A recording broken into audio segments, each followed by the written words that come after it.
Pozdrav, dragi prijatelji, poštovane domaćice i domaćini. Drago mi je da ste na mom kanalu, drago mi je da ste u mojoj kuhinji. Kao što znate, vi se nalazite na kanalu Kuhinja Valentina Mašković, gde neko kuva sa puno ljubavi i sve to deli sa vama. Zato ne propustite i ovaj recept. Danas ću pripremiti jedan starinski kolač, malo izmenjen, ali vrlo jednostavan i lak za pripremanje, a veoma sočan i ukusan. Pa hajde da ne gubimo vreme, da odmah počnemo sa radom. Kao što vidite, ja ispred sebe imam jednu posudu, imam 5 jaja, zato što su sitnije, inače 4 jaja su sasvim dovoljna, 300 grama šećera, 200 grama griznog brašna, 200 grama običnog brašna, 200 ml ulja, jedan prašak za pecivo, treba mi kora od limuna i malo voća. Tu imam 450 grama, kompanija Art Food.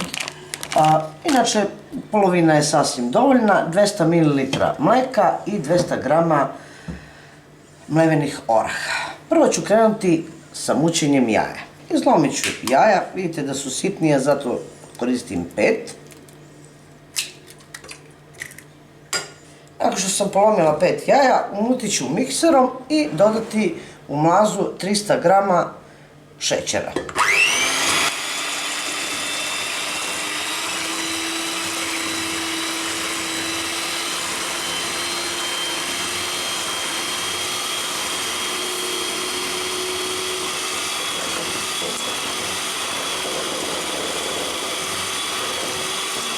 U mućena jaja dodat ću 200 ml ulja,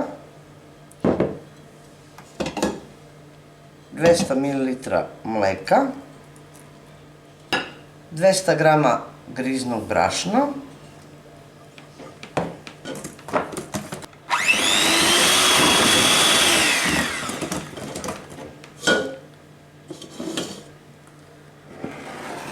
imam tu 200 grama običnog brašna i 200 grama oraha mlevenih. Sipat ću mlevene orahe.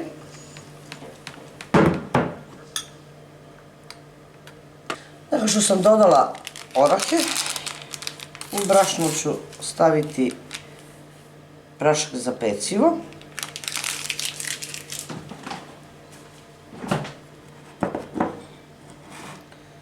I možemo prvo izrendati koru od jednog limuna.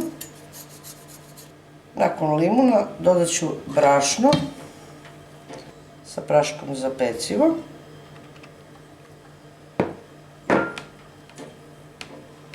I sve to lagano. Nakon što sam sve ovo sjedinila, uzet ću ovako mešavinu voća, mix 1. I sad ne morate sve to staviti kao što rekoh, a možete staviti i samo jedno voće. Znači možete staviti višnju ili šta imate već u hladnjaku, pošto je sad zima. Otprilike oko 200 do 250 grama voća. Ako volite više voća, slobodno stavite i više, nećete pokvariti ništa, verujte. Ovo je baš jedan ovako lep kolač, sočan i onako baš za svaku pohvalu, a nije toliko teško da se pripremi. Sad mi treba jedan pleh ovako. Ja sam to premazala puterom i posula brašnom, možete i prezlom. Nisam skroz izmešala voće, jer hoću da mi kolač bude ovako malo, ako bude ispao šaren.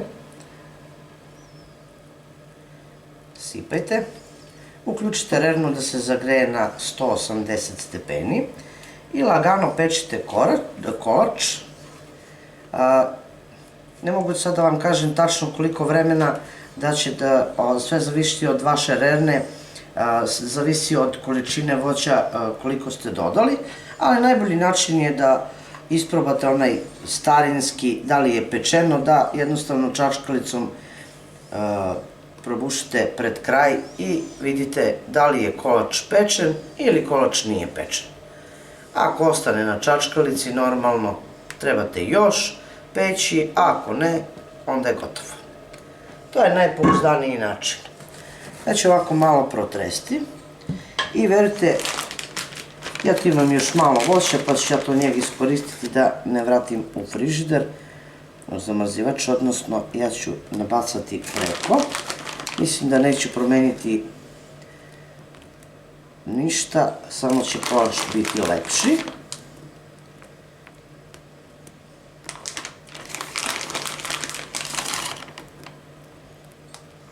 I hajdemo to da ispečemo. Dok čekamo da se kolač peče, pripremit ćemo preliv, šerbet ili lojter, ko kako zove, nije ni bitno. Uzet ću 250 grama kristal šećera, staviti u jednu posudu, naliti 600 ml obične vode i staviti da proključa.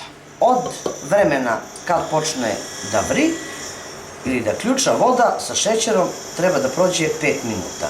Nakon toga izmaknite, malo da se prohladi i onda ćemo dodati sok od jednog limuna. Nakon skoro 40 minuta, verujte, što na 180, što na 160 stepeni, kolač je kao što vidite gotov. I malo se prohladio, ne malo nego onako, sad je malo topao, više nije ni vruć, a nije ni skroz hladan.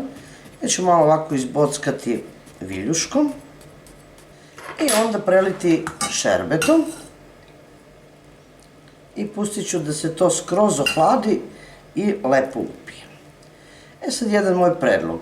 Preko ovog kolača možete dodati glazuru od čokolade, možete samo posipati šećer u prah, kako najviše volite, a ja ću umutiti jedno 400 ml slatke pavlake, ali kad se ovo lepo bude prohladilo, pa ću premazati preko ovog kolača, što ćemo dodati dodatnu neku čar i sočnost i ja mislim da će biti lepši ovako.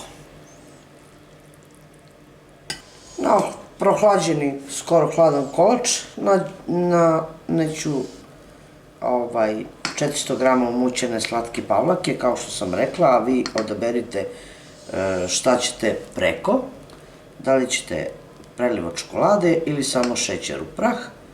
I kad budem lepo nanela pavlaku, posipat ću je ovako čokoladnim mrvicama, možete i krupno seckanim orasima, čime god želite i šta god vole vaši ukućani, a onda ću staviti da se baš lepo prohladi, pa ćemo izrezati da vidimo kako je ispao moj kolač.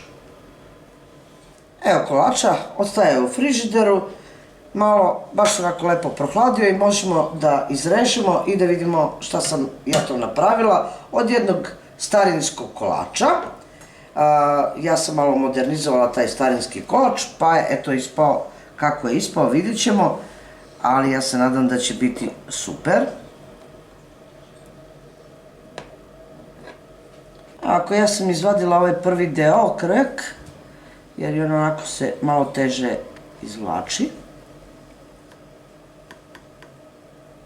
Sad ćemo izvući, evo ovako. Pogledajte kako to izgleda zaista čarobno.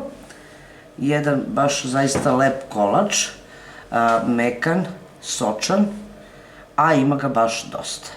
Ja se nadam, možete i u većem, normalno, većoj posudi da ga ispečete.